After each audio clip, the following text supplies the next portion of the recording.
हाँ बच्चों, चलो क्लास को चालू करते हैं। ये पहली क्लास हो गई है कि पहली क्लास स्टार्ट हो रही है? अच्छा, स्टार्ट हो रही है।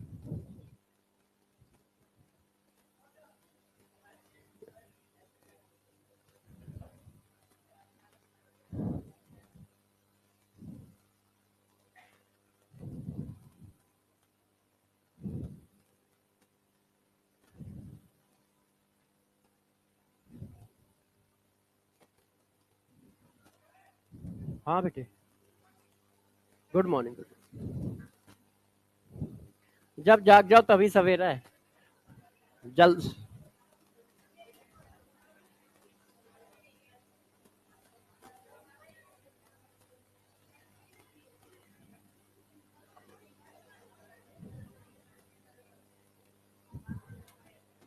हाँ भाई बच्चों, टॉपिक चालू किया जाए। सब लोग आ गए? अब हेडिंग डालो। Effect of concentrate effect of temperature in concentration. हाँ, effect of temperature in concentration. आवाज, अब आवाज आ रहा है? मगर ये तो मैंने तेज बोला है। अब ठीक है। यदि नहीं आवाज आएगी तो फिर बढ़ा लेंगे, है ना? ठीक है ना?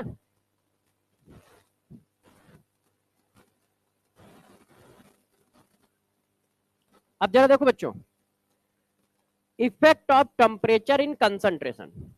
कंसंट्रेशन का इफेक्ट टेम्परेचर पे पढ़ा देते हैं। हेडिंग लिखो। कर देंगे यार, जैसा आप कहो यार, ऐसी क्या बात है। देखिए, effect of temperature in concentration. Temperature का क्या इफेक्ट पड़ेगा कंसंट्रेशन पे, इसको डिस्कस करेंगे।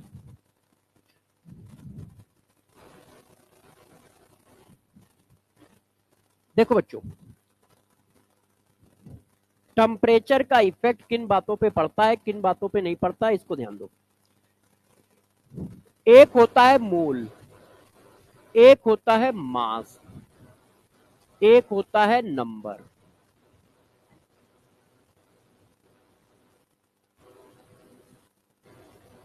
No effect of temperature.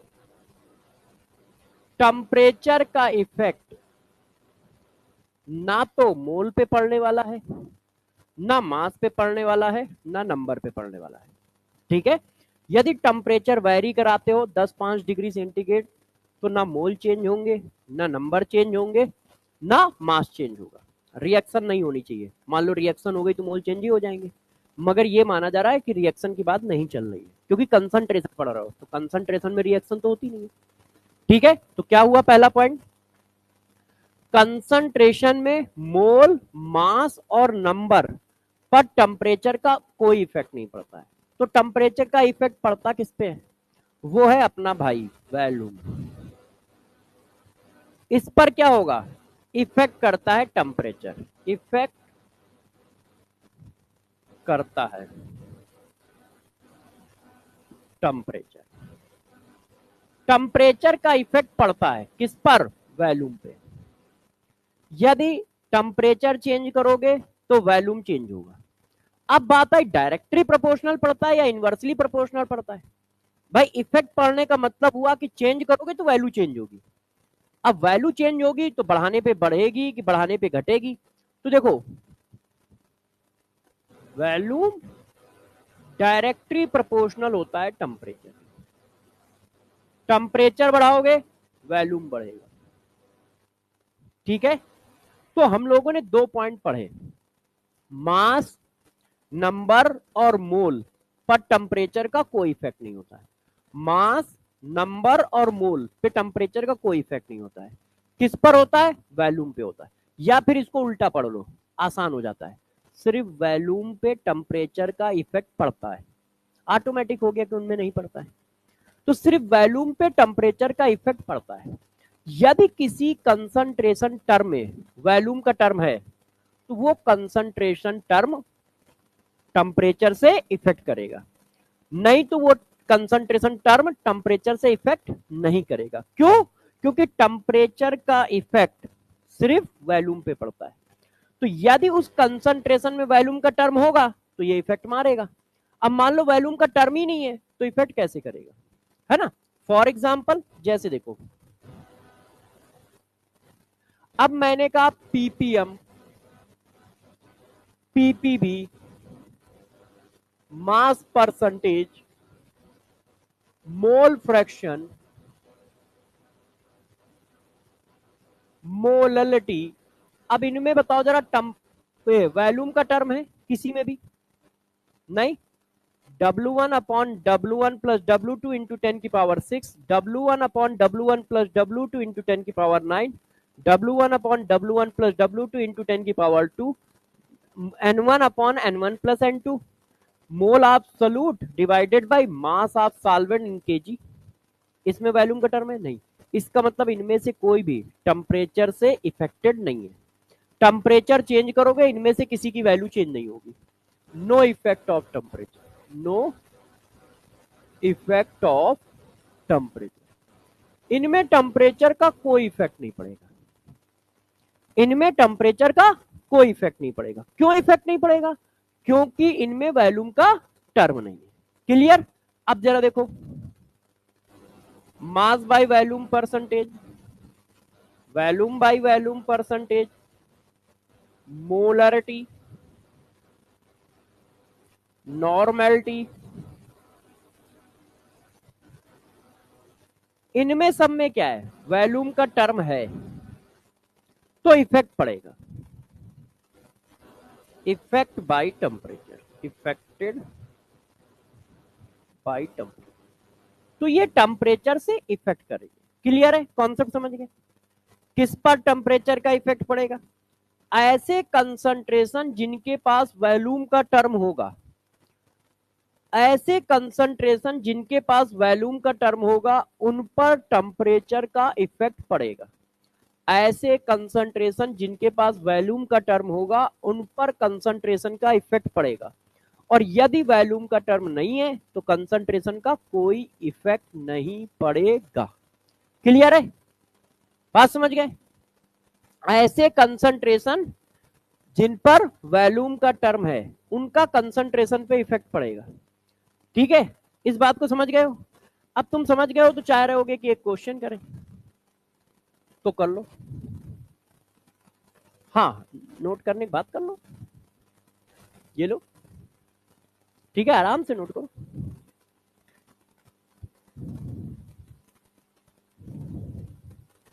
करो जल्दी से।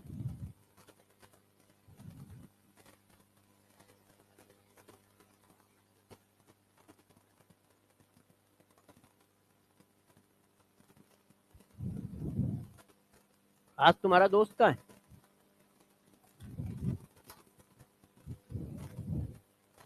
हाँ, कल? अच्छा, कहाँ है? अरे वो उधर। अच्छा, क्या हुआ? दिक्कत हो गई क्या कुछ? अरे, पढ़ाई वढ़ाई की बात कर रहा हूँ। तुम लोग यार कुछ भी सोचते रहते हो। आदतें बहुत गंदी तुम लोगों की हैं? मान लो हरकतें गंदी हो तो ठीक है, मगर सोच भी गंदी है, ये बात गलत है। हाँ भाई, सब सही है तुम्हारा? अच्छा, क्वेश्चन दे, छप गया सबका? चलो भाई, how many concentration term is not affected by temperature change? Mass percentage, volume by volume percentage, mole fraction, mole percentage, ppm ppb। करो, बताइए सब लोग, अच्छे से कर लो। ए बी सी डी में बताओ, बताइए सब लोग, ऐसे कौन से टर्म है जो वॉल्यूम नहीं है, जिसमें वॉल्यूम नहीं होगा उन पे टेम्परेचर का इफेक्ट नहीं पड़ेगा।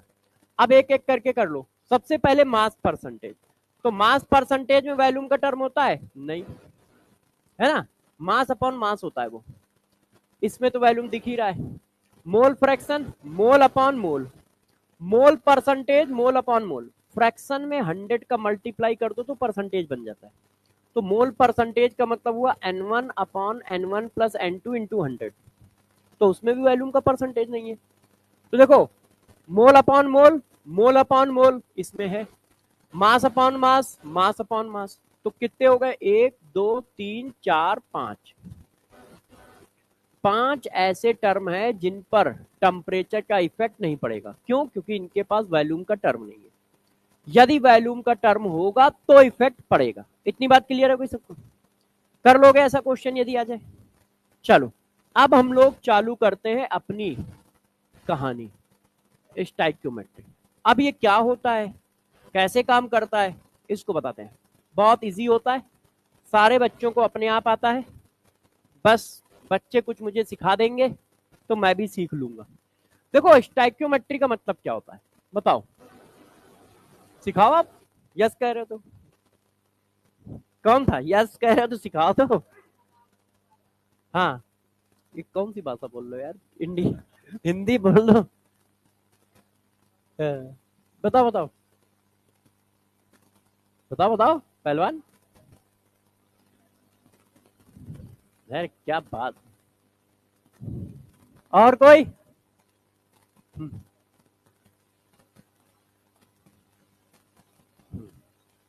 और कोई है कुछ बताएगा?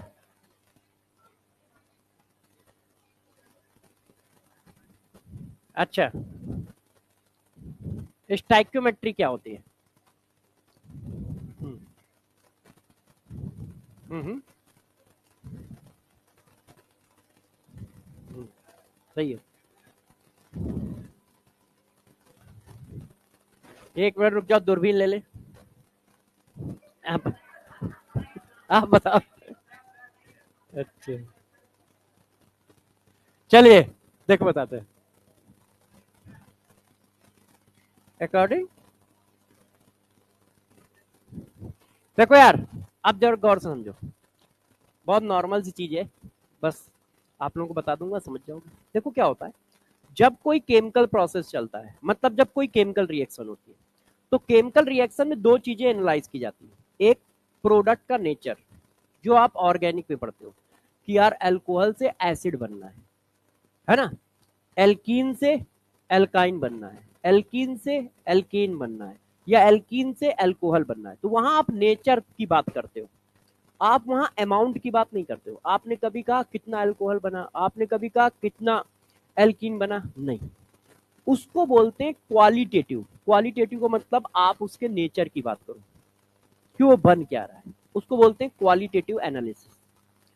क्वांटिटेटिव का मतलब होता है अमाउंट की बात करना, कितना बनना है, कितना रिएक्ट किया, है ना, क्वांटिटेटिव।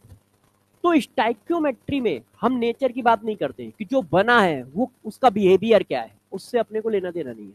उससे लेना देना अपना ऑर्गेनिक वालों को है या इनऑर्गेनिक वालों को है। अपने को लेना देना ये कितना बना, कितना यूज हुआ, तो हम क्वांटिटेटिव एनालिसिस करते हैं।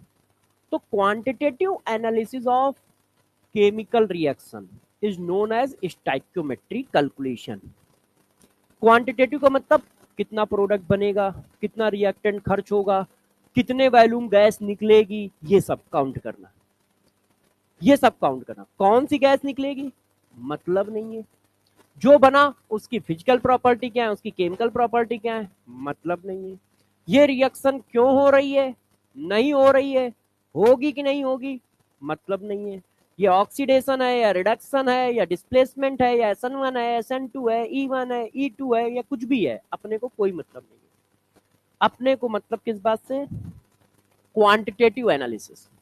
कितना बना इससे मतलब है, कितना खत्म हुआ इससे मतलब है, कितना बचा इससे मतलब है, कितने ml गैस रिलीज हुई इससे मतलब है। तो इसको साइंस की लैंग्वेज में जानते हो क्या बोलते हैं? Quantitative analysis. साइंस की लैंग्वेज बोलते हैं क्वांटिटेटिव एनालिसिस। नहीं तो एक बहुत फर्जी सी बात है, हमें क्या निकालना है? कितना बना कितना बिगड़ा जब कोई केमिकल रिएक्शन हो रही है। जब कोई केमिकल रिएक्शन हो रही है तो कौन सा अमाउंट कितना बन गया, कौन सा अमाउंट कितना खर्च हो गया या कितना बचा है, ये सब निकालना है। इसी को बोला जाता है स्टैक्योमेट्री। अब यार साइंस में थोड़ा सा अच्छी लैंग्वेज में लिखा जाता है ना, क्योंकि बहुत सारे लोगों को समझ नहीं होती है, तो हम इसको सजा देते हैं।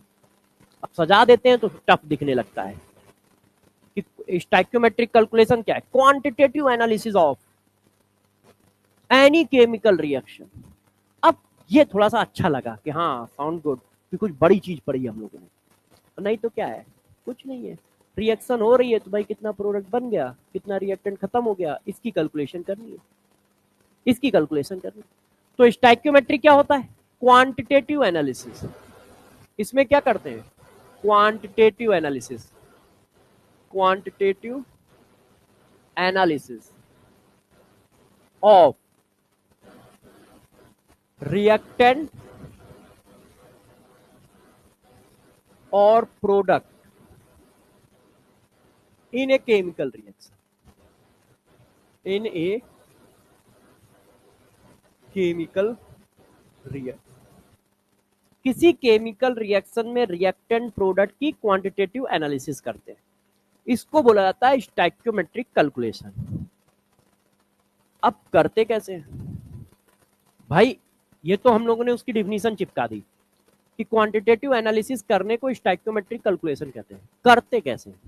तो देखो, करने का पेड रूल है, सिंपल सा मेथड है, बस उसको चिपकाते चले जाइएगा। बुकों में क्या लिखा है उस पर मत जाइएगा, ठीक है? वो हम दोनों को डराते रहते हैं। तो देखो, सबसे पहले क्या करना है? क्वांटिटेटिव एनालिसिस है, स्टैक्योमेट्रिक कैलकुलेशन है, इसका मतलब केमिकल रिएक्शन हो रही होगी। तो सबसे पहले आपको बैलेंस केमिकल रिएक्शन लिखनी है। क्या लिखनी है? Balance, balance chemical reaction, balance chemical reaction लिखो। सबसे पहले आप बैलेंस केमिकल रिएक्शन लिख लो, मतलब जो रिएक्शन हो वो बैलेंस कर लो। दी जाएगी उसको बैलेंस कर लो, नहीं दी जा रही है तो खुद लिख लो। दूसरा स्टेप, हर बार हम यही करेंगे, तुमको भी यही करना है। दूसरा स्टेप, जो भी इंफॉर्मेशन गिवन हो, गिवन इंफॉर्मेशन, जो भी कुछ आपको दिया जाए, जो कुछ भी आपको दिया जा रहा है, गिवन इंफॉर्मेशन को क्या करो? कन्वर्ट इनटू मोल, उसको मोल में कन्वर्ट कर लो। अब कोई बच्चा ये मत बोल देना कि मोल में कैसे कन्वर्ट करेंगे, बोल दोगे तो बता देंगे, ऐसी क्या बात। देखो, मोल में कैसे कैसे कन्वर्ट कर सकते हो। यदि मास दिया है तो मॉलिक्यूलर वेट से डिवाइड कर देंगे। यदि नंबर दिया है तो एवोगाड्रो नंबर से डिवाइड कर देंगे। यदि volume of gas at STP दिया है तो 22.4 से डिवाइड कर देंगे। यदि कंसंट्रेशन दिया है तो उसके वॉल्यूम से मल्टीप्लाई कर देंगे in litre, M into V. ठीक है ना? इनमें से कुछ ना कुछ तो कर ही लेंगे। अब कुछ तो दोगे। हाँ, किसी मुख, हाँ कोई था। बंद हो गया तुम लोग का मोबाइल? अब भी आ रहा है? अब नहीं आ रहा है? डिस्टर्ब तो नहीं हो रहे तुम? नहीं, बताओ।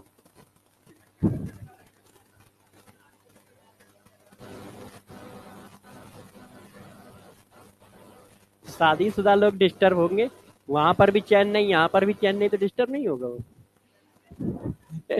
इधर देखो, ये मजाक है, ठीक है?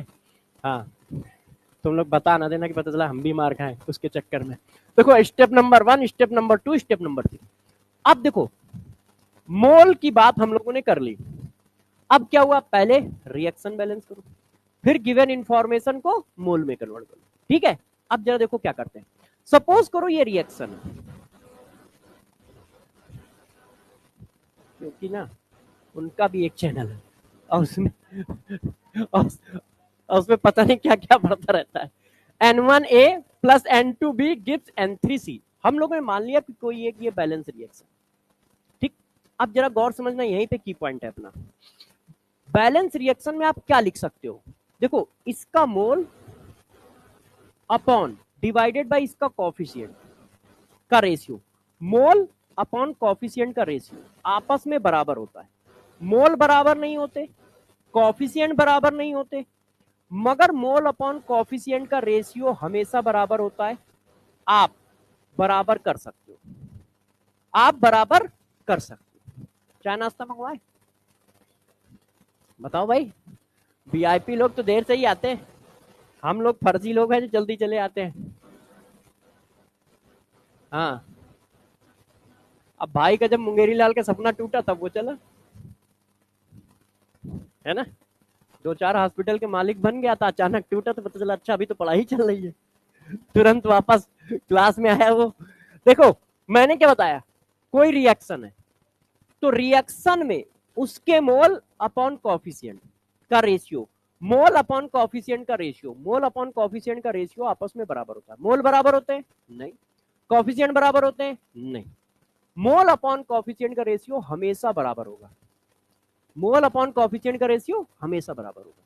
अच्छा, अब स्टेप नंबर 4 समझो, कुछ ना कुछ तो दोगे ही यार, तो जो दिया जाए और कुछ ना कुछ पूछोगे भी, और जो निकालना हो उनके मोल अपॉन कॉफिशिएंट आप बराबर कर देना, क्योंकि आप बराबर क्या करोगे, ये स्टोइकियोमेट्रिक कॉफिशिएंट किसके किसके, जो दिया गया है गिवन है, और जो निकालना है उसके, जो दिया जाए और जो निकालना हो उसके मोल अपॉन कॉफिशिएंट के रेशियो आप बराबर कर दो, बस निकल आएगा। बस बार बार इतना ही काम करना है। बुक में कैसे लगा है, पैकेज में कैसे लगा है, लोग कैसे बता रहे हैं, इस पर नहीं जाना है। हम लोगों को क्या करना है, अपनी अकल लगानी है। क्या करना है, सबसे पहले रिएक्शन को बैलेंस कर लेना है, जो भी कुछ दिया जाएगा उसको मोल में कन्वर्ट कर लो, फिर मोल अपॉन कॉफिशिएंट का रेशियो बराबर कर दोगे। किसका किसका बराबर करें, वैसे तो किसी का किसी के साथ कर सकते हो, मगर यार हमें तो क्वेश्चन सॉल्व करना है, तो जो दिया जाएगा उसका और जो निकालना होगा उसका बराबर कर देंगे। अब आपको ये नहीं देखना कि क्वेश्चन में पूछ क्या रहा है, हम बार बार यही काम करेंगे, जो भी पूछ रहा होगा अपने आप सेट होके निकल आएगा, जो भी पूछ रहा होगा अपने आप सेट होके निकल आएगा। आपको बार बार यही क्वेश्चन करना है, मतलब यही कॉन्सेप्ट लगाना है, ठीक है। बुकों में कैसे किया गया है, बाकी जगह कैसे किया गया है, उस पर छोड़ दो, आप बस इसको लगाओगे आंसर आ जाएगा, लगाओगे आंसर आ जाएगा। हम इस मेथड से चलेंगे, ठीक है। वो अलग अलग बातें पूछेगा मगर हमारा आंसर अलग लगाएगा नहीं, हमारा आंसर इसी से चलेगा। अच्छा, आप मोल अपॉन कॉफिशिएंट का रेशियो बराबर कर सकते हो, इसी तरह आप चाहो तो volume of gas upon stoichiometric coefficient का रेशियो भी बराबर कर सकते हो, ठीक है, जो गिवन हो और जो निकालना हो। मान लो सारी इंफॉर्मेशन वॉल्यूम के फॉर्म में दी है तो भी आप ये काम कर सकते हो, कोई ऐसी बुराई नहीं है। ये देखो जो भी फाइंड कर, अब छाप डालो कॉन्सेप्ट, ठीक है, यही CSDS का। अब छाप लो, फिर हम लोग क्वेश्चन पे चलते हैं। कई केस कराएंगे, पहला केस, दूसरा केस, तीसरा केस, चौथा केस, ऐसे करके बहुत सारे केस कराएंगे, मगर अब सब में करना यही होगा, कोई नया नहीं काम करेंगे हम लोग, मक्कार आदमी है कि यही कॉन्सेप्ट चलता रहेगा लगातार, ठीक है। बस आपको अप्लाई करना सीखना है कि कैसे अप्लाई करते रहेंगे। बात समझ पा रहे हो सब लोग, छापो। हाँ कोई नहीं, आराम से लिख लो बेटे।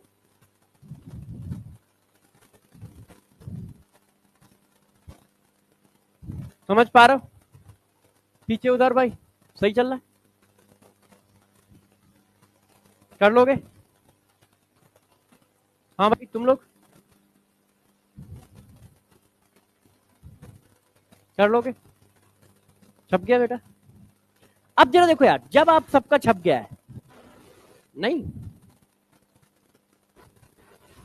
कर लो, लिख लो, कोई दिक्कत।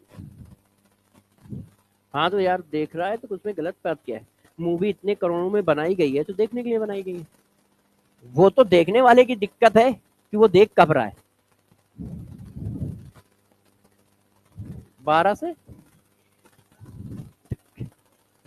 तो कहाँ मिलती है, मतलब कहाँ देखते हो तुम लोग? सिनेमा हॉल, मुझे लगा किसी उसमें आ गई है, उसमें नेटफ्लिक्स पे या किसी पे। नहीं, अभी हॉल पे आई है। हॉल कहाँ पे है यहाँ? Telegram hall, city, city centre mall कहाँ पे पाया जाता है? वो एक जो माल है वही है, वो वाला है। ठीक है, ठीक है, समझ गया। हाँ हाँ, समझ गया, एक जो मॉल है ना वही वाला ना, ताज के बगल में जो है, उसी का नाम सिटी सेंटर है। ठीक है,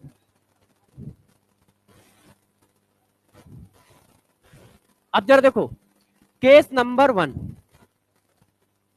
केस नंबर 1, फाइंड प्रोडक्ट। पहले तो यार वो प्रोडक्ट पूछ सकता है। अब देखो कैटेगरी कराता चला जाऊंगा, जैसे आपको थोड़ा डिफरेंशिएट कर पाओ कि क्वेश्चन को करने कैसे। बहुत सिंपल है, मस्त करना है। देखो जितनी भी मूवी, जितना भी कुछ बनता है वो सब आपके लिए बनता है, आपको देखना कब है, बस ये सीखना है। सब कुछ आपके लिए, क्यों? बनाने वाला कौन? इंसान। देखने वाला भी कौन? इंसान। और हम लोग शायद इंसान की प्रजाति में पाए जाते हैं, तो इसका मतलब हमारे लिए तो बना है। बस देखना कहाँ है, कब देखना है, ये ध्यान रखना है। पेपर के पहले देखना है कि पेपर के बाद देखना है? ठीक है, मैं किसी काम को, किसी बच्चे को रोकता ही नहीं हूँ। सारे काम यदि हो रहे हैं तो तुम्हारे लिए हो रहे हैं, तो इसका मतलब तुम्हें करने हैं, मगर कब करने हैं? खेल यहां पर है। नहीं, वो तो तुम अपना समझो, ये इंडिविजुअल मामला है भाई। अब उनका इंडिविजुअल मामला उधर सेट है, तुम अपना सेट निकल लो, उसमें कोई बात नहीं। ये हाँ, चलिए अब आ जाते हैं। देखो पहला केस सिंपल केस है, प्रोडक्ट का अमाउंट पूछेगा या रिएक्टेंट का अमाउंट पूछेगा, है ना? या तो वो प्रोडक्ट का अमाउंट पूछ रहा होगा बच्चों, या रिएक्टेंट का अमाउंट पूछ रहा होगा। या तो प्रोडक्ट का पूछ रहा होगा या रिएक्टेंट का पूछ रहा होगा। ठीक है, कैसे करना है आपको मैंने पीछे पढ़ा दिया है, कैसे करना है। आपको क्या करना है, रिएक्शन लिखनी है बैलेंस, ठीक है। फिर जो कुछ भी दिया जाए उसको मोल में कन्वर्ट कर लेना है। फिर जो निकालना है और जो दिया गया है उनके मोल अपॉन कॉफिशिएंट के रेशियो बराबर कर देने। तो चलो कुछ करके देखते हैं, है ना? पीवाईक्यू क्वेश्चन है आपका। अब इसको हम पढ़ते हैं। तो कहा जा रहा है what is the weight of oxygen required for the complete combustion of 2.8 kilogram of ethylene. 2.8 kilogram ethylene को बर्न किया जा रहा है, उसमें कितना ऑक्सीजन खर्च होगा ये पूछ रहा है। ठीक है, रूल क्या है, पहले रिएक्शन लिखो। तो इथाइलिन क्या होता है? C2H4। इथाइलिन कॉमन नेम है इथीन का, ठीक है, इथाइन नहीं है वो। तो देखो C2H4 प्लस O2। अब कभी भी कार्बन को जलाओगे तो वो हमेशा CO2 बनाएगा। कार्बन के जलाने का नाम कई तरह का होता है, combustion, burning, complete oxidation. Oxygen का, कार्बन का कंप्लीट ऑक्सीडेशन प्रोडक्ट जो होता है CO2 होता है। मतलब कार्बन को आप ऑक्सीडाइज कराते हो तो कार्बन कन्वर्ट होता है अल्कोहल, फिर कन्वर्ट हुआ एल्डिहाइड, फिर कन्वर्ट हुआ एसिड, सबसे लास्ट में CO2 में जाता है। कार्बन का कंप्लीट ऑक्सीडेशन CO2 है, ठीक है ना? तो जलाने का मतलब होता है कंप्लीट ऑक्सीडेशन। जलाने का मतलब क्या है? Complete oxidation. अब उसके टर्म लिख लो, जलाने को बर्निंग भी जलाने को ही कहते हैं, कंबशन भी जलाने को ही कहते हैं, और उसका केमिकल नेचर है कंप्लीट ऑक्सीडेशन। तो ऐसा कुछ भी लिख दिया जाए, तुम एक ही बात मानोगे, रिएक्शन विद ऑक्सीजन। और जलेगा तो क्या बनाएगा? कार्बन के रिस्पेक्ट में CO2, और हाइड्रोजन के रिस्पेक्ट में वाटर। हाइड्रोजन को जलाओगे तो हमेशा वाटर। और ऑक्सीजन जलता नहीं है, जलाता है। ऑक्सीजन जलता नहीं है, जलाता है। जैसे प्यार, वो जलता नहीं है, सिर्फ सबको बिगाड़ता है, खुद उस पर कोई इफेक्ट नहीं आता है। इसीलिए देखो वो क्या है, एक बीमारी की तरह लगातार फैलता है, वो रुकता नहीं है। कहीं रुकता है?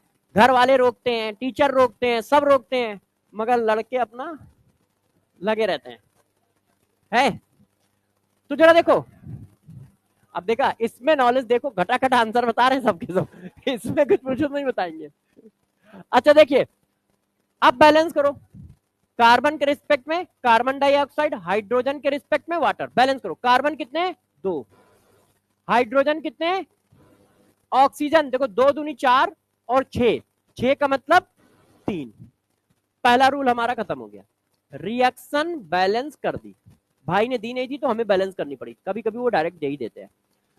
अब दूसरा क्या है, गिवन इंफॉर्मेशन को मोल में कन्वर्ट करो। गिवन क्या है, 2.8 किलोग्राम।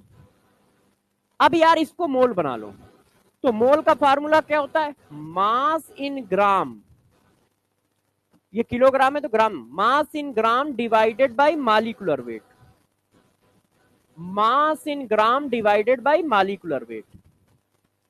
तो mass divided by molecular weight 28 होगा, 12 दूनी 24 और 4 28, 10⁻² मोल आ गया। अब क्या पढ़ाया है, पहला हो गया रिएक्शन को बैलेंस कर लिया, गिवन इंफॉर्मेशन को मोल में कन्वर्ट कर लिया। अब जो दिया जाए, जो पूछा जाए, मोल अपॉन कॉफिशिएंट के रेशियो को बराबर करो। दिया क्या है, ये पूछ क्या रहा है, ये बस मोल अपॉन कॉफिशिएंट बराबर करो। तो मैंने लिखा, पहली बार है इसलिए मैं थोड़ा लिख देता हूं, mole of acetylene ethyne, mole of ethyne divided by coefficient, coefficient कितना है 1, बराबर mole of oxygen divided by coefficient 3। तो मोल ऑफ ऑक्सीजन आ गया हमारा, इसकी वैल्यू डाल दो, 10⁻² इंटू 3 मोल, डायरेक्ट लिख दिया, बुरा तो नहीं मानोगे। यहां पे देखो 10⁻² आएगा, ये इधर मल्टीप्लाई में चला जाएगा, ठीक है ना, कि लिख दे एक लाइन, कर लोगे, लिख दे रहे हैं यार, ऐसी क्या बात है। ओ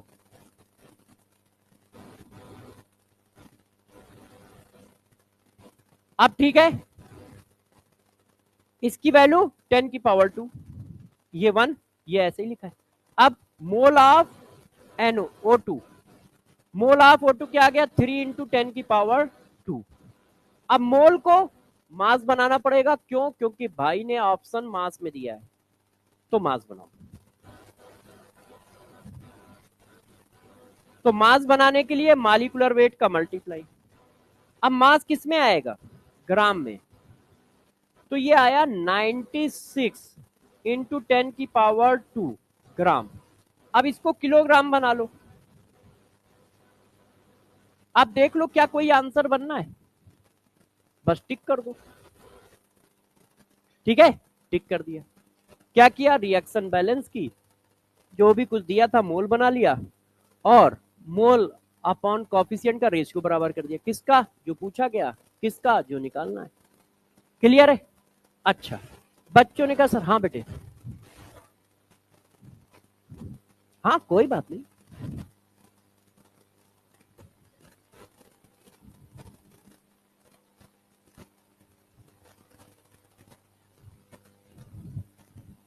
हाँ वेरी गुड, बैठो।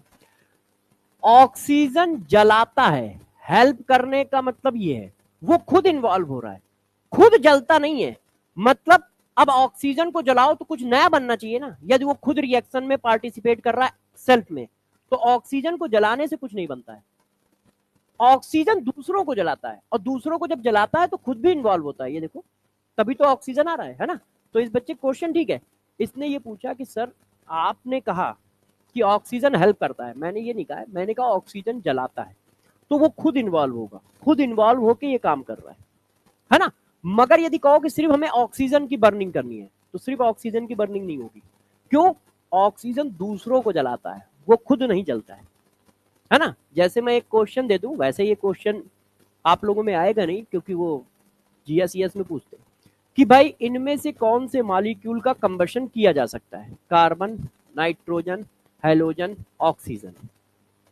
तो बाकी 3 का किया जा सकता है, ऑक्सीजन का नहीं, क्यों, क्योंकि ऑक्सीजन दूसरों के जलाने के काम आता है, खुद की उसकी बर्निंग नहीं होती, मतलब ये। इतनी बात ठीक है। अब बच्चे जिद कर रहे हैं तो एक और क्वेश्चन पूछ लेता हूं। अब ये क्वेश्चन खुद करो, क्योंकि जिद तुम्हारी है तो क्वेश्चन तुम करोगे। आंसर बताओ सब लोग, और PYQ है, पेपर में आए थे, बताओ। देखो सभी बच्चे केमिस्ट्री का कुछ भी पूछ सकते हैं, ठीक है, छोटा क्वेश्चन बड़ा क्वेश्चन चाहे जैसा हो, बस केमिस्ट्री हो, है ना। अब पता चल तुम बायो फिजिक्स पूछो तो थोड़ी बता पाएंगे, नहीं। फिजिकल में ऑर्गेनिक इनऑर्गेनिक बता तो मैं सब दूंगा, मैंने 18 साल पढ़ाया है तो मुझे आता सब है, ठीक है। मगर क्या है कि इस बैच में, आपके बैच में फिजिकल पढ़ा रहा हूँ तो फिजिकल के डाउट बताऊंगा, क्योंकि सबका पढ़ाने का तरीका अलग अलग होता है, उसमें कंफ्यूजन बढ़ेगा, बताने से और कंफ्यूजन बढ़ जाएगा, क्योंकि अपना तरीका अलग, सर का तरीका अलग, दूसरे सर का तरीका अलग। जैसे फिजिकल है, अब मेरा तरीका अलग है, कोई दूसरे सर पढ़ाएंगे उनका अलग है, इसका मतलब ये नहीं कि वो अच्छा नहीं पढ़ाएंगे, इसका मतलब ये नहीं कि वो पढ़ाएंगे तो सिलेक्शन नहीं होगा, वो भी पढ़ाएंगे सिलेक्शन होगा, वो भी अच्छा पढ़ाएंगे, मगर सबका अपना अपना तरीका होता है। तो ये है बस,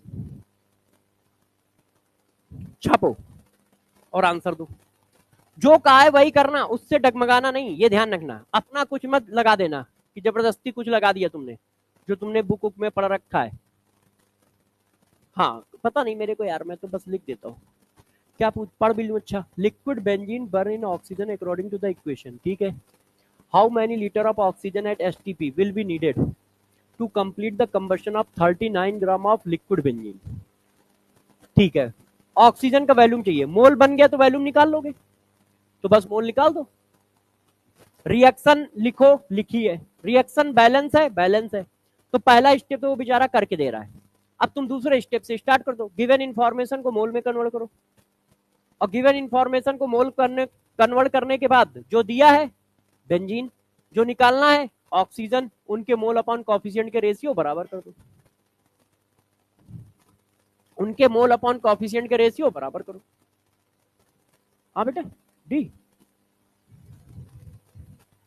कह रहे हो तो ठीक ही कह रहे होगे, तो करना शुरू करूं मैं। देखो मैंने बेंजीन के बनाए मोल, क्योंकि रिएक्शन पहले से बैलेंस है, तो पहला स्टेप तो हुआ है, तो जब पहला स्टेप कर रखा है तो मैं क्यों करूंगा, तो 39 डिवाइडेड बाई 78, तो 1/2 मोल आ गया, है कि नहीं, यहां तक तो कोई दिक्कत नहीं है। अच्छा दिया क्या है बेंजीन, निकालना क्या है ऑक्सीजन, तो भाई mole of benzene divided by coefficient, mole of oxygen divided by coefficient,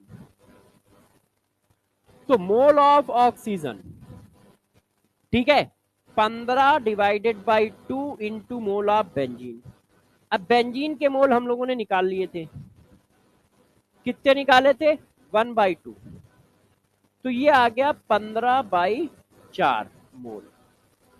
अब वो ऑक्सीजन के मोल नहीं पूछ रहा है, लीटर पूछ रहा है, तो मोल को लीटर बना लो, एक मोल में कितने litre gas, 22.4 litre gas at STP, तो मोल को लीटर बनाने के लिए volume of oxygen mole into 22.4, अब कट्टम काट खेल लो, 4×5 = 20, और फिर कितना आएगा 2×6, अब मल्टीप्लाई करके बताओ, आ गया। अब देखो हमने वही काम किया है, हमने कोई काम चेंज नहीं किया है, ठीक है, आगे बढ़े। अब बच्चे कह रहे नहीं सर दोनों क्वेश्चन लगभग सिमिलर थे, मैंने कहा हाँ यार मुझे भी यही लग रहा था, तो हमने कहा थोड़ा अलग कर लेते हैं, ये भी पीवाईक्यू है, ठीक है, और अच्छा पीवाईक्यू है। अब देखो क्वेश्चन क्या है, a metal oxide has the formula Z2O3, Z इसका मतलब मेटल है, a metal oxide have the formula Z2O3, ठीक है भाई कह रहा है मान लेंगे, it can be reduced by hydrogen, कर दिया, reduced by hydrogen to give free metal, metal free metal and water, water, ठीक है कि नहीं। 0.1596 gram of the metal oxide required, 0.1596 gram of metal oxide required, 6 milligram of hydrogen for complete reduction. The atomic weight of metal, अब देखो question बिल्कुल अलग है, मगर हम क्या है, हमें तो आता ही नहीं कुछ, तो हम क्या करें, हम तो वही लगाएंगे। क्यों? क्योंकि हम लोगों को आता ही एक फंडा है, चिपकाते हैं। तो सबसे पहला रूल, रिएक्शन बैलेंस करो। मेटल दो, मेटल दो, oxygen 3, oxygen 3, hydrogen 6, hydrogen 6। Clear? पहला हो गया खत्म। दूसरा, जो गिवन इंफॉर्मेशन है उनको मोल बना लो, है कि नहीं? बनाओ भाई। Mass upon molecular mass. अब इसका मॉलिक्यूलर मास निकालो, 2 × भाई इसका एटॉमिक मास तो दिया ही नहीं है, तो हमने अपनी तरफ से ये मान लिया। तो एक एटम का मास एटॉमिक मास होता है, तो ए, 2 एटम के लिए 2a, प्लस ऑक्सीजन 48, 3 है। तो यार ये आ गया हमारा मॉलिक्यूलर मास। कोई बच्चा बुरा मानेगा? अरे भाई जो अभी तक कर रहे थे वही अभी भी किया है, मोल बनाया है, मोल बनाने के लिए मॉलिक्यूलर मास से डिवाइड कर दिया है। अच्छा इधर आओ, मोल बनाया, मिलीग्राम को एक ग्राम बना लिया, डिवाइडेड बाय एटॉमिक मास। भाई H2 का तो मॉलिक्यूलर मास पता है, हाइड्रोजन का मॉलिक्यूलर मास हमें निकालना आता है, 2 होता है, डिवाइड कर दिया। अब जो दिया है और जो निकालना है उनके मोल अपॉन कॉफिशिएंट का रेशियो बराबर कर दो। ये दिया है, ये देखो इसमें निकालना पड़ेगा, ये निकालना है, बराबर करो। तो देखो, mole of metal oxide divided by coefficient 1, mole of hydrogen divided by coefficient 3। इसका कितना है, डिवाइडेड बाय ये, इसका कितना है,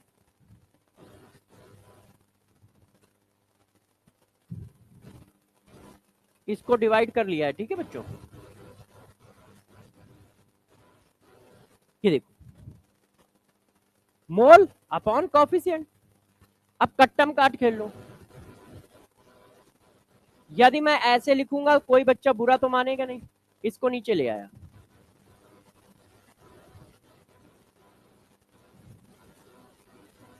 और यदि मैं इसको ऐसे लिख दूं तब भी आप बुरा नहीं मानोगे, ऊपर गया मल्टीप्लाई हो गया, तो 2z इक्वल टू, इसमें 48 माइनस कर दो, तो इसमें 50 माइनस कर दो, 106, 2 और बढ़ा दो 108। अब 2 से डिवाइड कर दो, तो कितना आ गया,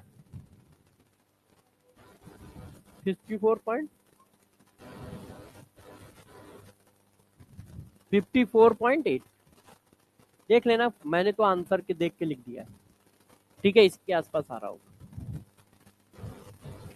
क्या मैंने कुछ अलग किया? नहीं, आप भी अलग किया। अच्छा, अच्छा यहाँ पे बवाल है, यहाँ तक ठीक आया है, यहाँ पे गड़बड़ कर दिया है, ये 696 है, इसी वजह से नंबर मैच नहीं कर रहा होगा।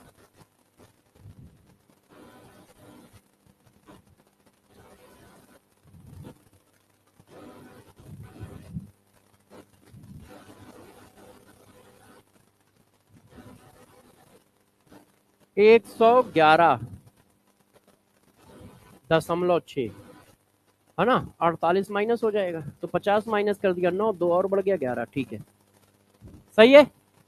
क्या मैंने कुछ अलग किया? रिएक्शन लिखी, बैलेंस की, जो दिया था मोल में बना लिया, मोल अपॉन कॉफिशिएंट के रेशियो बराबर कर दिया, आ गया अपने आप। आपको बराबर यही करते चले जाना है, कुछ और करना ही नहीं है। बुक पे मत जाना, क्योंकि वो हर क्वेश्चन को अलग तरीके से लगा देते हैं।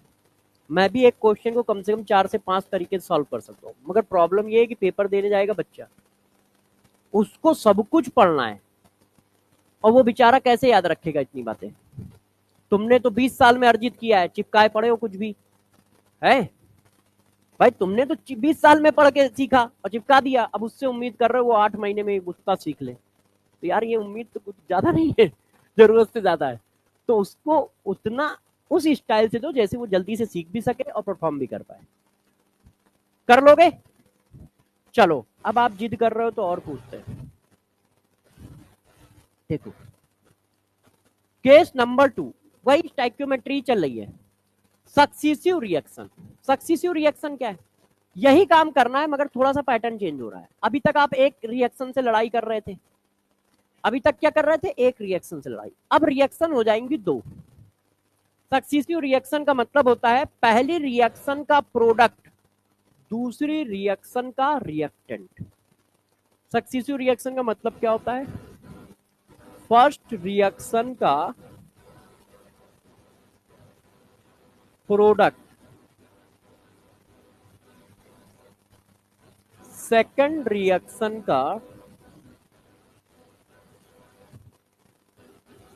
रिएक्टेंट होगा।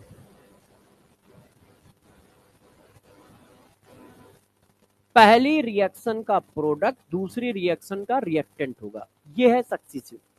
यदि मान लो 3 रिएक्शन है तो दूसरी रिएक्शन का प्रोडक्ट तीसरी रिएक्शन का रिएक्टेंट होगा, ऐसे ही चलता चला जाएगा। तो सक्सीसिव रिएक्शन का मतलब क्या होता है? ये होता है पहली रिएक्शन का प्रोडक्ट दूसरी रिएक्शन का रिएक्टेंट, दूसरी रिएक्शन का प्रोडक्ट तीसरी रिएक्शन का रिएक्टेंट, इस तरह से सो ऑन। अब दो रिएक्शन कर लो या 4 कर लो या 6 कर लो या 10 कर लो, जो भी करना है। आपके में ज्यादा से ज्यादा 2 रिएक्शन का आएगा। हाँ बेटे जल्दी आ जाओ। तो जरा देखो बच्चों, ये बात ठीक है? बात समझ पाए? अब देखो यार इसको करना क्या है। पहले तो मैंने इसकी सक्सीसिव रिएक्शन का मतलब बताया, अब दूसरा क्वेश्चन कैसे करेंगे? जैसे करते थे वैसे करेंगे, बस यही काम 2 बार लगाएंगे, क्योंकि मोल अपॉन कॉफिशिएंट का रेशियो एक ही रिएक्शन में बराबर करते हैं, एक ही रिएक्शन में बराबर करते हैं। तो ये 2 बार लगेगा बस, और कुछ नहीं करना है, इतना ही करना है कि ये 2 बार लगेगा। थोड़ा क्वेश्चन का पैटर्न दिखाऊंगा तो जरा समझ पाओगे कि ये काम हमें यहाँ पे 2 बार करना होगा। ठीक है, क्या करना होगा? देखिए मोल अपॉन स्टाइक्योमेट्रिक कॉफिशिएंट का रेशियो, ठीक है, 2 बार, ठीक है, इक्वेट करना होगा, बराबर करना होगा, इक्वेट करना होगा। क्यों?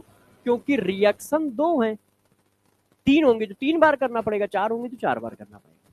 वैसे मैक्सिमम 2, क्योंकि आपके पास 2 ही आएंगे।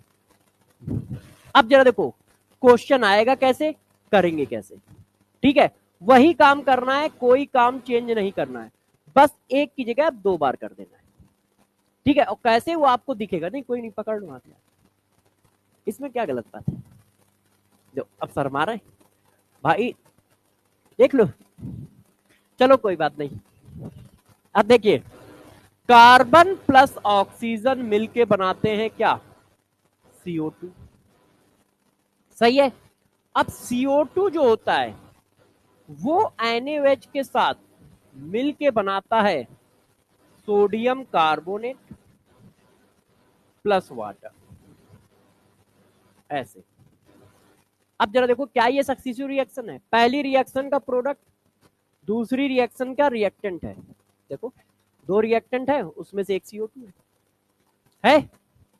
अब देखो पूछ क्या सकता है वो हमसे, अब रिएक्शन लिख गई, अब वो हमसे पूछना चालू करेगा। देखिए what amount of sodium carbonate form if 12 gram of carbon used in initially। आपने 12 ग्राम कार्बन यूज किया है तो कितना सोडियम कार्बोनेट फॉर्म होगा? Option 1 106 gram, option B 53 gram, option C none of these, option D हम लिखेंगे नहीं, जगह कम है, सीधा क्वेश्चन करेंगे। अब मैंने तुम्हें क्या पढ़ाया है? मैंने तुम्हें पढ़ाया है कि रिएक्शन लिखो और बैलेंस करो। लिखी लिखाई रिएक्शन है तो ये तो चेक कर लो कि बैलेंस है या नहीं। तो क्या बैलेंस है? पहली बैलेंस है, दूसरी बैलेंस है। पहला काम भाई ने करके दिया, अब दूसरा, गिवन इंफॉर्मेशन को मोल में कन्वर्ट करो। 12 ग्राम है, ग्राम है, इसको मोल बना लो। तो भाई कार्बन के मोल बना लिए, 12 डिवाइडेड बाई 12, 1 मोल आ गया। अब गौर से यहां से बस चालू हुआ काम, वही करेंगे बस। इसकी वैल्यू हमें गिवन है और इसकी वैल्यू आप पूछ रहे हो। तो देखो, जो प्रोडक्ट है वो मीडिएटर है, इसकी वैल्यू गिवन है तो इसकी निकल आएगी, मोल अपॉन कोएफिशिएंट का रेशियो को इक्वेट करके। मोल कांस्टेंट होते हैं, तो जितने मोल यहां है उतने ही मोल यहां आ जाएंगे। इसकी वैल्यू गिवन है तो इसकी वैल्यू निकल आएगी। हाँ ठीक है, ऐसे कोई मत कर देना। क्यों? क्योंकि स्टाइक्योमेट्रिक कोएफिशिएंट नाम की एक चीज पाई जाती है और वो रोल है उसका, नीचे डिवाइड में आता है। तो कोई ऐसा ना सोचे कि अच्छा सर के पास तो दिमाग ही नहीं है, पता नहीं है, डायरेक्ट क्यों नहीं कर रहे हैं। A equal to B equal to, है ना, A equal to B, B equal to C, तो A equal to C sir क्यों नहीं कर पा रहे? लगता है समझ नहीं पाए हैं, थोड़ा सा कम दिमाग है, ऐसा मत कर देना, है ना। ठीक है, तो उसमें टेंशन हो जाएगी। रास्ता है डायरेक्ट भी कर सकते हैं, मगर वो मुझे लगता है कि बच्चों को थोड़ा ज्यादा टफ बैठता है, इसलिए वो बताता नहीं हूँ।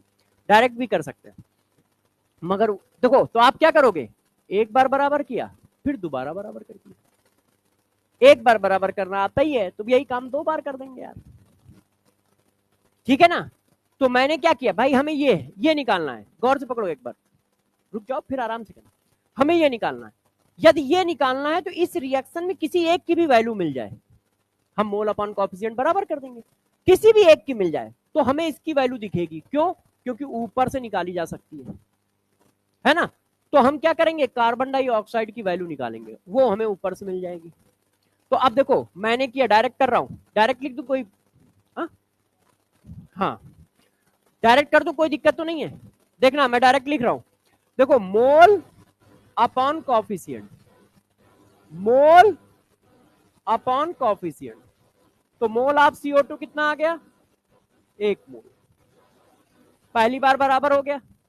अब इसको इसके बराबर कर दिया, mole upon coefficient, mole upon coefficient.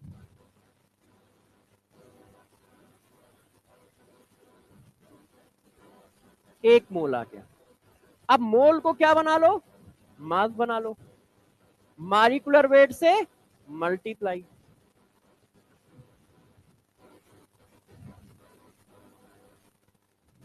ठीक है, वही काम 2 बार करना है बस, और कोई काम नहीं है। वही क्वेश्चन है, रिएक्शन लिखो, बैलेंस करो, गिवन इंफॉर्मेशन को मोल में कन्वर्ट करो, बस इस बार हम क्या कर देंगे, 2 बार कर देंगे। बच्चों ने कहा नहीं सर ये तो आपने किया है, हमने कब किया है? अच्छा कोई बात नहीं, बच्चे कह रहे हैं रुक जाइए, तो आप लोग कर लो फिर करते हैं।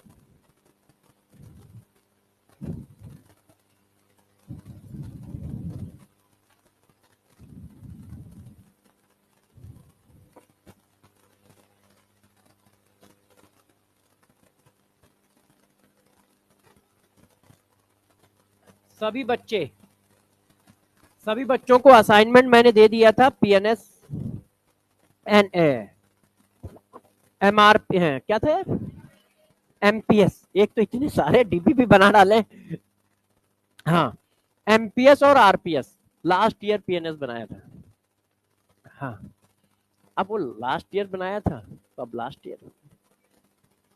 हाँ PNS में क्या होता था, सिर्फ एक ही टाइप के क्वेश्चन होते थे, जैसे असर्शन रीजन की एक DPP, मैचिंग की एक DPP और स्टेटमेंट की एक DPP। वो था PNS का पूरा कंप्लीट पैकेज, अभी भी है। अब क्या देखो, मंजिल प्रैक्टिस सीट आपको दे दी है और रिवीजन प्रैक्टिस सीट आपको दे दी है। ठीक है, एक मंजिल प्रैक्टिस सीट है, 5 रिवीजन प्रैक्टिस सीट है। आप सभी बच्चों को मैंने टेलीग्राम पे डाल दिया था, आप लोग कर लो।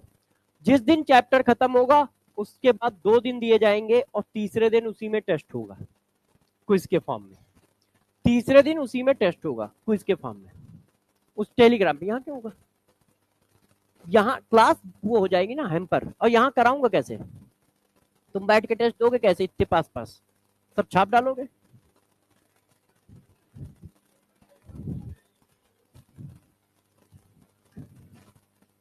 अच्छा, हाँ तुम्हारे साथ तो बहुत अन्याय हो रहा है।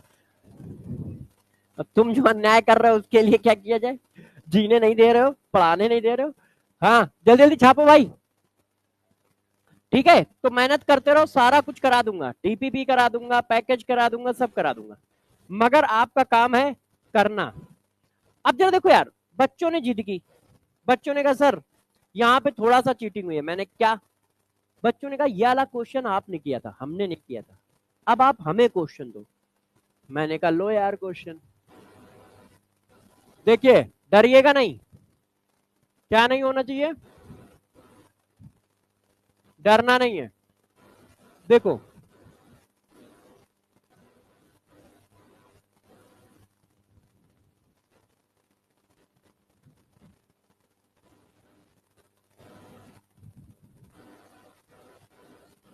ठीक है बच्चों, सही चल रहा है।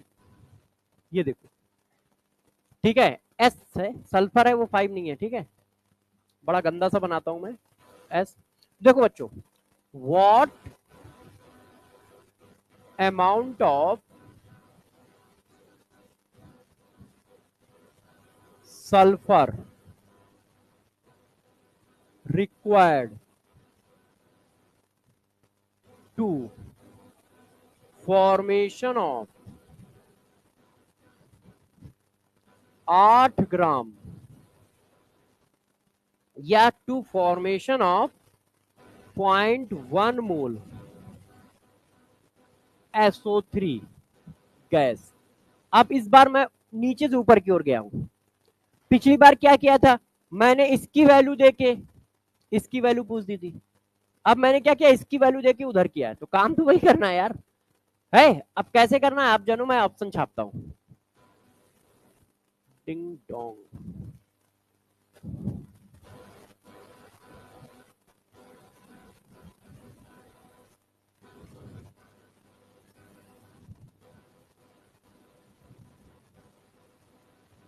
बताओ।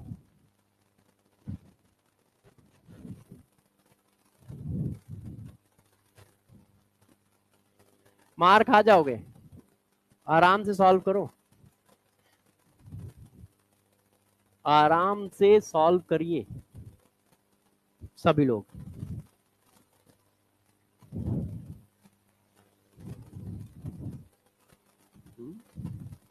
अच्छे से सॉल्व करिए सब लोग।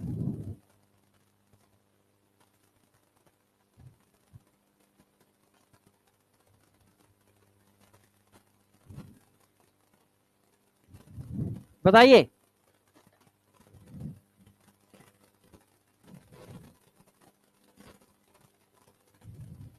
सब लोग जल्दी से सॉल्व करिए।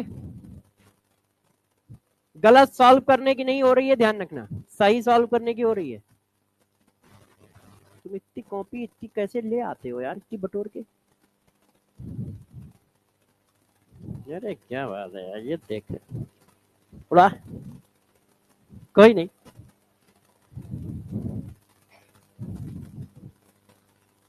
जल्दी जल्दी करो भाई। हाँ हाँ ठीक है।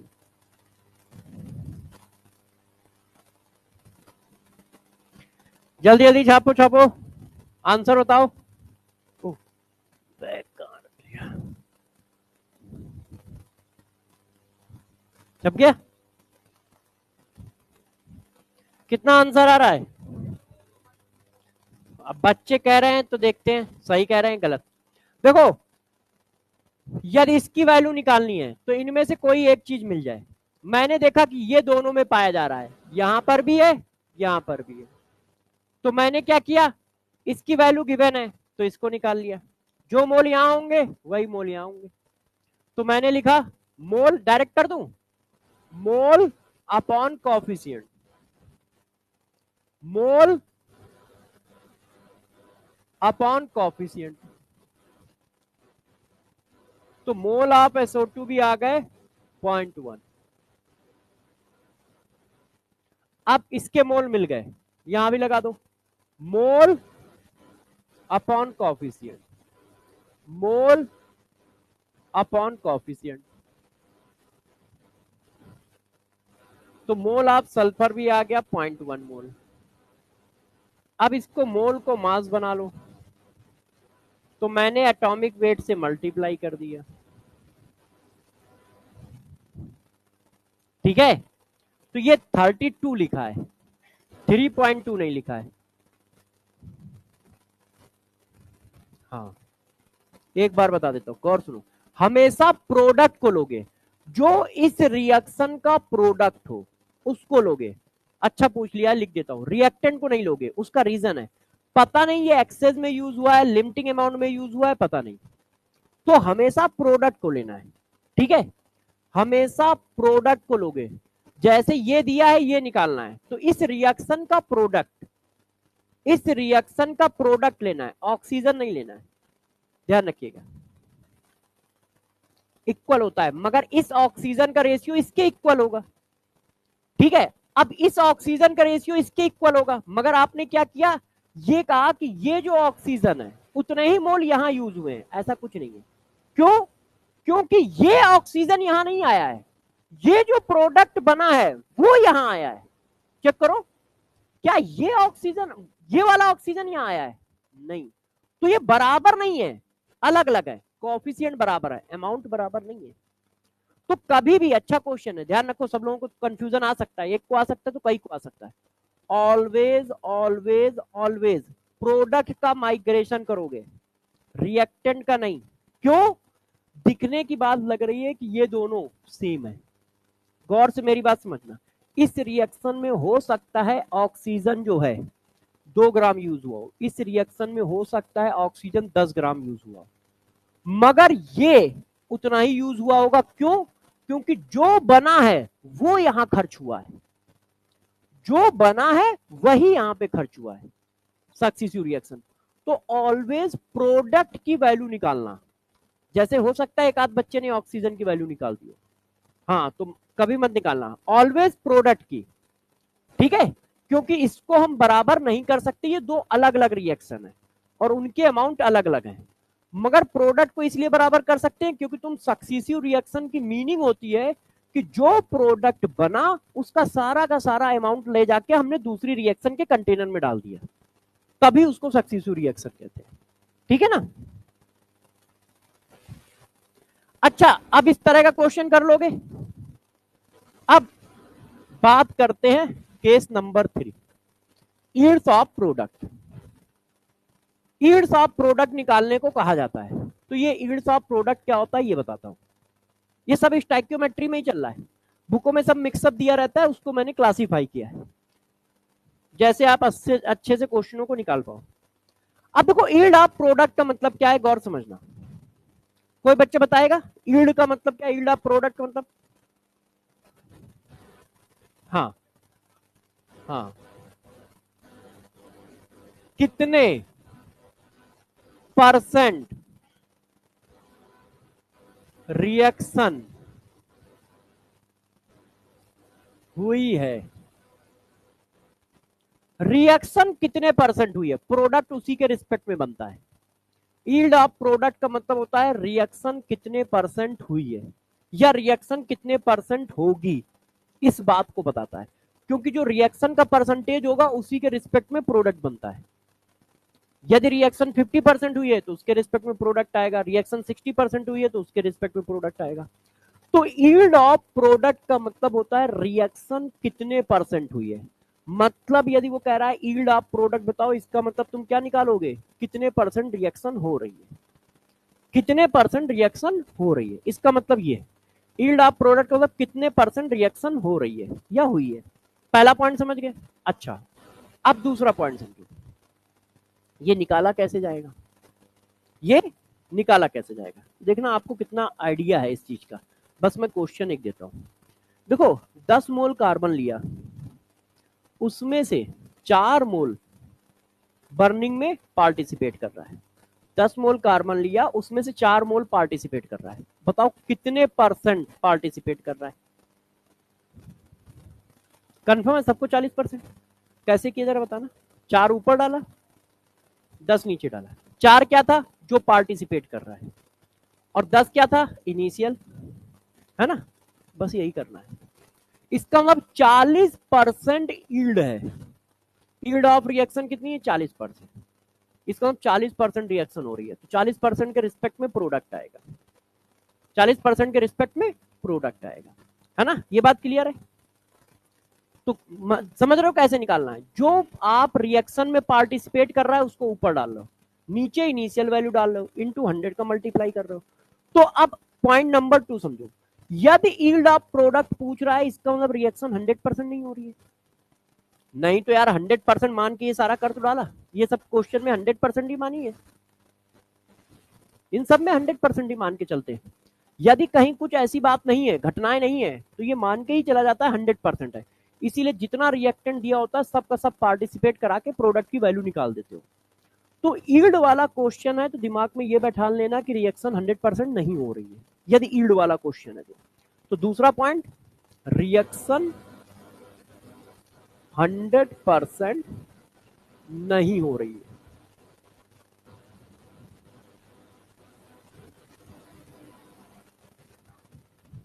रिएक्शन 100% नहीं हो रही है, तभी वो यील्ड ऑफ प्रोडक्ट पूछ रहा है। अच्छा, अब इसके बाद अगला पॉइंट, इसको निकालेंगे कैसे? गौर से सुनिएगा, निकालेंगे कैसे? परसेंटेज यील्ड ऑफ रिएक्शन या प्रोडक्ट इक्वल टू, देखो जो क्वेश्चन में दिया जाएगा उस क्वेश्चन में जो वैल्यू दी हो उसको बोली जाती है एक्सपेरिमेंटल वैल्यू। क्यों बोला जाता है जरा समझना। कार्बन 10 मोल है, कार्बन 10 मोल है। अब मैंने कहा कार्बन 10 मोल है और कार्बन डाइऑक्साइड 6 मोल बना है, तो अब कैसे आप जानोगे कितने परसेंट रिएक्शन हुई है? अब ये मैं नहीं कह रहा कार्बन कितना डिसोसिएट हुआ है, वो बता ही नहीं रहा। मैं कह रहा हूं कि यार 10 मोल कार्बन है, ठीक है, और 6 मोल कार्बन डाइऑक्साइड बना है, तो आपको नहीं पता है ना कार्बन कितना डिसोसिएट हुआ। अब आप निकालोगे किसी ना किसी मेथड से। तो जो कार्बन डाइऑक्साइड की वैल्यू आई है वो परसेंटेज यील्ड के रिस्पेक्ट में आई है। आप यदि निकालोगे तो 10 मोल कार्बन है तो आप कहोगे 10 मोल कार्बन डाइऑक्साइड आएगा, कार्बन प्लस ऑक्सीजन मिलके कार्बन डाइऑक्साइड, तो सेम रेशियो है, तो 10 मोल लोगे तो 10 मोल आएगा। तो आप 100% रिएक्शन मान के आंसर निकालते हो। मैं कहूंगा 10 मोल कार्बन है, बताओ कार्बन डाइऑक्साइड कितने मोल आएगा? आप कहोगे 10 मोल। मगर यदि क्वेश्चन परसेंटेज यील्ड का है तो हमें क्या पता यार कितने परसेंट रिएक्शन हो रही है। आप कह रहे हो 10 मोल कार्बन है, बताओ कितने मोल कार्बन डाइऑक्साइड आएगा? हम कैसे बता देंगे? क्योंकि तुम हमें ये तो बताओ रिएक्शन हो कितने परसेंट रही है, वो तुम बता नहीं रहे हो, तो हम कैसे बता देंगे? तो इसलिए जो भी क्वेश्चन में वैल्यू होती है मतलब वो एक्सपेरिमेंट से निकाली गई वैल्यू है, वो हम नहीं निकाल सकते, क्योंकि हम कैसे निकाल देंगे? तो जो क्वेश्चन में वैल्यू दी जाए उसको आप एक्सपेरिमेंटल वैल्यू मान लो, चाहे जिसकी वैल्यू दी हो। जो भी वैल्यू प्रोडक्ट की दी जाएगी उसको क्या कहोगे? Experimental value. ठीक है, तो मैं अभी आपको थोड़ा एक्सप्लेन भी कर दूंगा। तो ऊपर रखनी होती है एक्सपेरिमेंटल वैल्यू ऑफ प्रोडक्ट,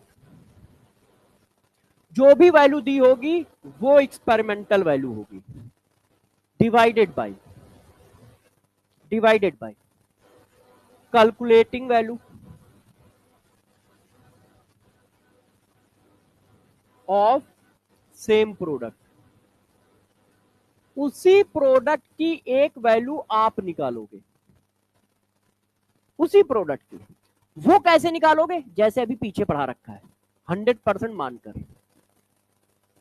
जो आप निकालोगे उसको बोलते हैं कैलकुलेटिंग वैल्यू।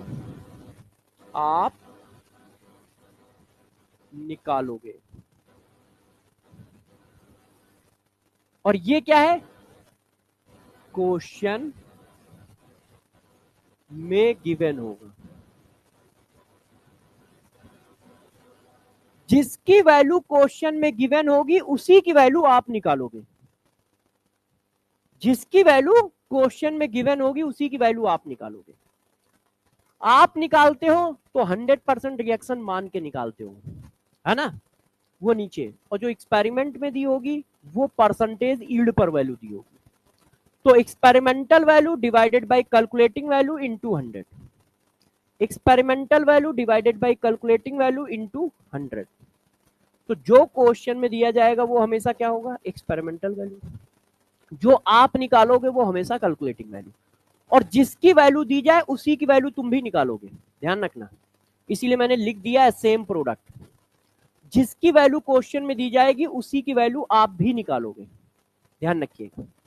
क्लियर है? इतनी बात क्लियर होगी? सही है।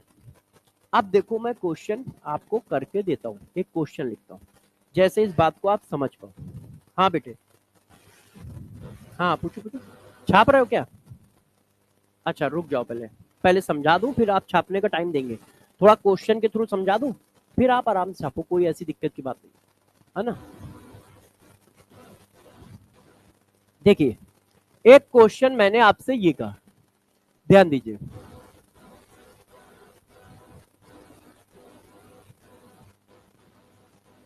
ठीक है, ये हमारा क्वेश्चन है, ये वैल्यू हमने बताई। अब आप जरा देखो क्या है क्वेश्चन में, हम वैल्यू निकालना है और आंसर बता रहा है।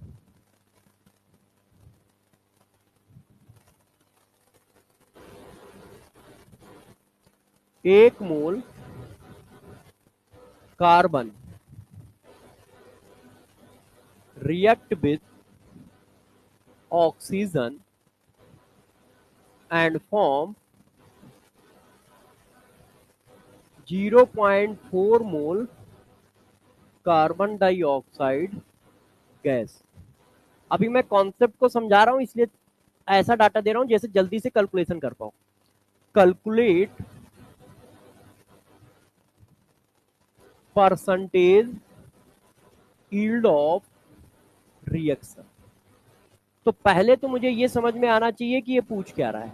ये क्या पूछ रहा है जरा मुझे हिंदी में बताओ, मतलब सिंपल लैंग्वेज में, कि कितने परसेंट रिएक्शन हुई है ना? ये यही तो पूछ रहा है, कितने परसेंट रिएक्शन हुआ है यही तो पूछ रहा है। अब बताओ किस प्रोडक्ट की वैल्यू दी है? कार्बन डाइऑक्साइड की।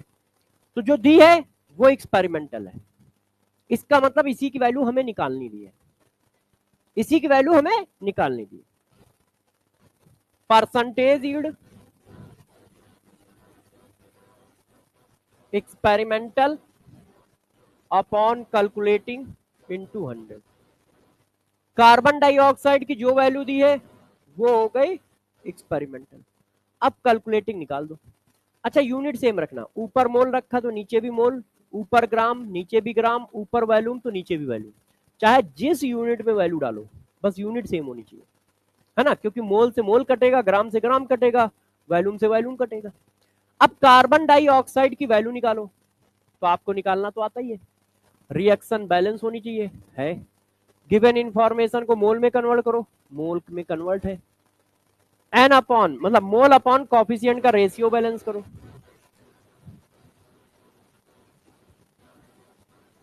कितना आया? एक मोल।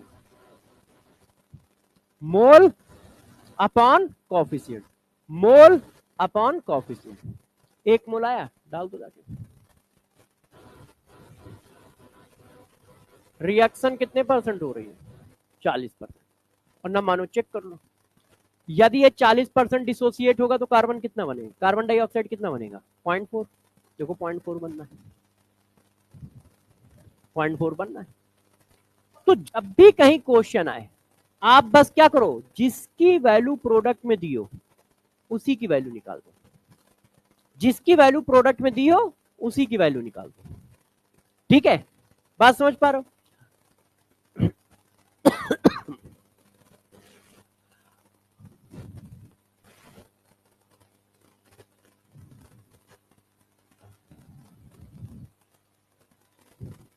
एक का 40%, एक का 40% कितना होता है भाई? वो कह रहा है परसेंटेज यील्ड का मतलब क्या है? नहीं मैंने क्या पढ़ा है, मैंने कहां पढ़ा है भाई? नहीं नहीं प्रभु, परसेंटेज यील्ड का मतलब क्या है बस ये बताओ, ये क्या लिखा है? तो इसका मतलब क्या है? 40% रिएक्शन हुआ है, तो एक का 40% रिएक्शन में पार्टिसिपेट करेगा, तो एक का 40% कितना? तो 0.4 बनना है क्योंकि सेम रेशियो में, है ना? बात समझ पा रहे हो? अच्छा अब देखो, इसी क्वेश्चन को पलटा देते हैं, घुमा देते हैं। परसेंटेज यील्ड दे के प्रोडक्ट पूछ लेते हैं। अभी मैंने परसेंटेज यील्ड निकाला है, अब परसेंटेज यील्ड दे के कोई प्रोडक्ट भी तो पूछ सकता है। तो उसका मतलब क्या है, कितने परसेंट रिएक्शन हुई है। तो एक क्वेश्चन तो पहले ही वाला कर लो, इसमें 2-3 क्वेश्चन है शायद परसेंटेज यील्ड। हाँ अच्छा चलो ये वाला क्वेश्चन करा दे, जैसे एक टॉपिक छोटा सा खत्म हो जाए, है ना। इसको करो। अब इसमें डाटा की सेटिंग अपना टफ होगी, है ना।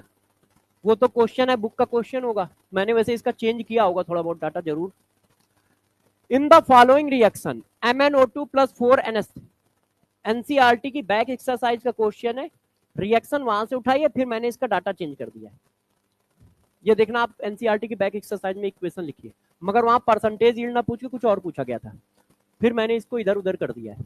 In the following reaction MnO2 plus 4HCl MnCl2 plus 2H2O plus Cl2, 2 mole of MnO2 react with HCl to form। अब बताओ परसेंटेज यील्ड पूछ रहा है, तो परसेंटेज यील्ड में क्या करोगे, जो वैल्यू दी जाए वो एक्सपेरिमेंटल, तो ये क्या है एक्सपेरिमेंटल। क्लियर है, ठीक है। अब वो कह रहा है परसेंटेज यील्ड बताओ, percentage yield of Cl2 experimental value. अब इसी की कैलकुलेटिंग वैल्यू निकालनी है। अब देखो यूनिट मैंने क्या डाली है, वैल्यूम, तो तुम भी वैल्यूम ही निकाल के लाना, ठीक है। जो हो जो भी डालो बस सेम यूनिट डालो। अब इसका वैल्यूम कैसे निकालोगे, इसके 2 मोल दिए, इसके कितने मोल आएंगे, सेम रेशियो में है, थोड़ा डायरेक्ट मार दूं, इसका 1 है यहाँ और ये भी यहाँ 1 है, सेम रेशियो में, तो 2 मोल यदि MnO2 खर्च होगा तो 2 मोल Cl2 बनेगा, है कि नहीं। तो मोल कितने हैं, 2, डायरेक्ट लिख दूं, कोई बुरा तो नहीं मानेगा ना। Mole of Cl2 form 2 mole, volume of Cl2 कितना आएगा, आएगा, इसको यहां डाल दो जाके, क्योंकि ये आपने निकाला है उसी की वैल्यू, कट्टम काट खेल लो। तो परसेंटेज यील्ड कितना है, 25%, है कि नहीं। अच्छा अब क्वेश्चन को इस तरह से करते हैं, अब देख के मत डर जाना कि अरे बाप रे सर ने इतना बड़ा क्वेश्चन दे दिया, है ना। तो गौर से समझो, परसेंटेज यील्ड अब दिया है, ये सबके परसेंटेज यील्ड दिए, पढ़ना ऊपर से नीचे तक। यदि परसेंटेज यील्ड दिया है इसका मतलब क्या है, इतने परसेंट रिएक्शन हुई है। तो देखो वो कह रहा है the number of mole of Zn form by 2 mole of ZnS। ZnS भाई यहां दिया है, मोल यहां है, यहां तक दौड़ लगानी है, मगर देखो मिनटों में होगा, थोड़ा बड़ा क्वेश्चन है मगर आपके लिए इजी है, मैंने डाटा इसलिए थोड़ा छोटा कर दिया क्योंकि क्वेश्चन बड़ा है। देखो इसके कितने हैं, 2 मोल, रिएक्शन कितनी है 50%, 50% रिएक्शन हो रही है, तो 2 मोल का 50% हो रहा है, तो 2 मोल का 50% 1 मोल, इसका मतलब 1 मोल पार्टिसिपेट करेगा, तो जितना ये खर्च होगा उतना ये बनेगा, तो ये 1 मोल खर्च हो रहा है तो ये 1 मोल बना, यहां पे कोई दिक्कत तो नहीं। परसेंटेज यील्ड 50% है, परसेंटेज यील्ड का मतलब कितने परसेंट रिएक्शन हुई है, 2 मोल थे, परसेंटेज यील्ड 50% है, इसका मतलब 1 मोल डिसोसिएट हुआ है, और रेशियो क्या है 2 रेशियो, तो जितना ये डिसोसिएट हो रहा है उतना ये बनना है, तो 1 मोल डिसोसिएट हुआ है 1 मोल बनेगा, है कि नहीं। अच्छा अब यहां आ जाओ, ये 100% है, तो इसके 2 मोल और इसके भी 2 सेम रेशियो है, तो ये यहां 1 मोल था तो यहां पर भी 1 मोल आ गया, तो ये भी 1 मोल आ गया, सेम रेशियो में रिएक्शन। 1 मोल ZnO था तो 1 मोल ZnSO4 आएगा क्योंकि रिएक्शन 100% हो गई। अब यहां आ जाओ, 1 मोल आ गया, अब रिएक्शन क्या है 80% हो रही, 1 का 80% 0.8, यहां 2 है यहां पर दियो फिर सेम रेशियो है, तो ये 0.8 मोल डिसोसिएट हो रहा है तो ये 0.8 मोल बनेगा।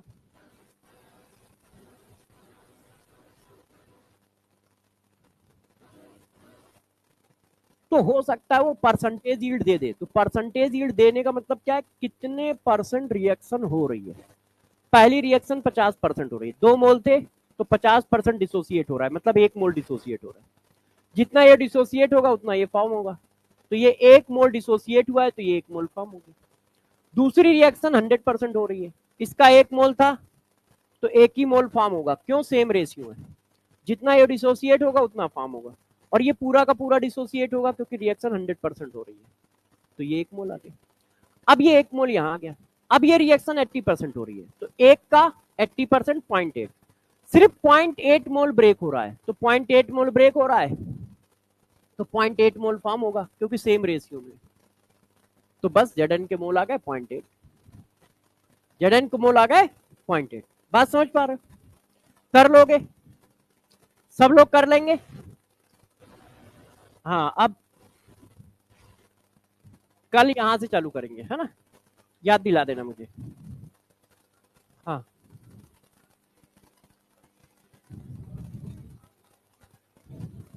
जितना रेशियो प्रोडक्ट बना है, मोल, हाँ रेशियो नहीं मोल, हाँ, क्योंकि मोल क्या है, मोल ना तो डिसोसिएट होते हैं, ना क्रिएट होते हैं, ना डिस्ट्रॉय होते हैं, इसकी वजह से मोल हम बढ़ाते चले जा रहे हैं। हाँ,